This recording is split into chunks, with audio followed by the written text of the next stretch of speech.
रहीम अस्सलाम वालेकुम।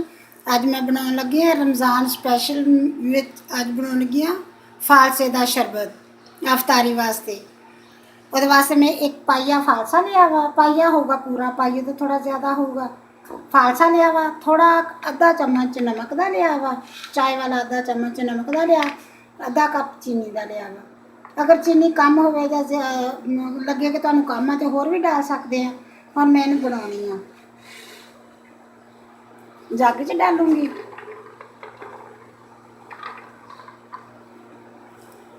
थोड़ा जिहा इहदे च डालूंगी पानी।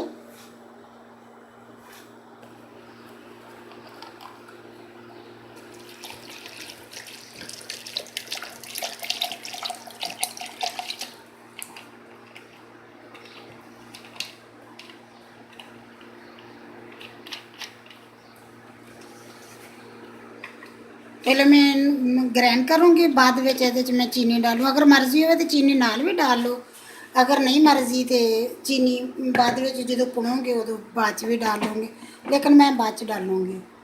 हुण मैं इनू ग्रैंड कर दी हूँ। बिस्मिल्लाहिर्रहमानिर्रहीम।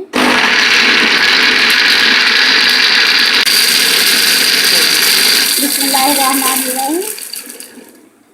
बस ग्रैंड हो गया, मेरा फालसा ग्रैंड हो गया सारा। हुण मैं इनू ना भुन लैनी है।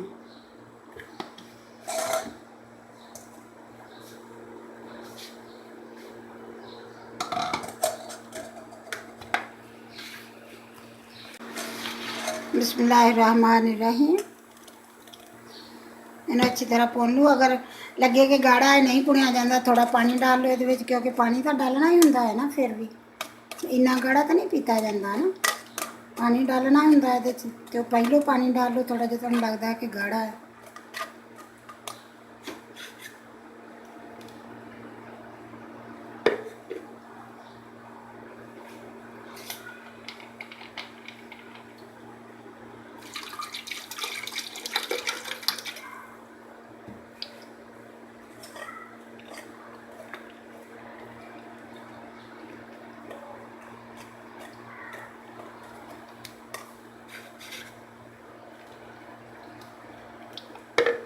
थोड़ा थोड़ा ये पानी डालो, पानी डाल के इन्हें अच्छी तरह भुन लो। फिर बिस्मिल्लाहिर्रहमानिर्रहीम। मैं अच्छी तरह भुन लिया। हुण ओहदे छिलके ते बीज जेहड़े वो बस रह गए, बाकी सारा पुड़िया गया है अच्छी तरह। हुण मैं इनू साइड ते कर दूँगी। हुण मैं इहदे विच डालूँगी चीनी, आधा कप मैं चीनी का लिया वा।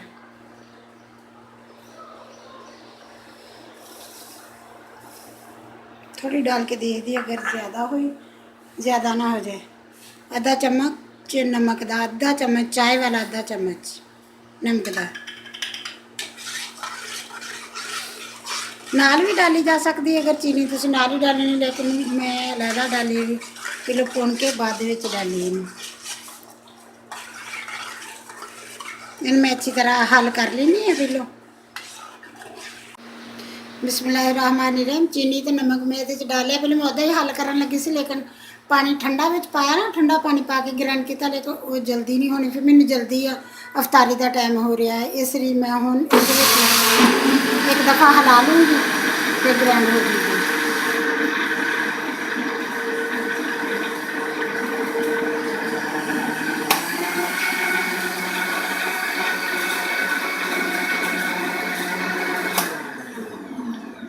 बस चीनी भी मिक्स हो गई, नमक भी मिक्स हो गया, शरबत मेरा बन के तैयार हो गया। बिस्मिल्लाहिर्रहमानिर्रहीम। मेरा फालसे का शरबत बन के तैयार हो गया, माशाल्लाह बहुत अच्छा बनया है।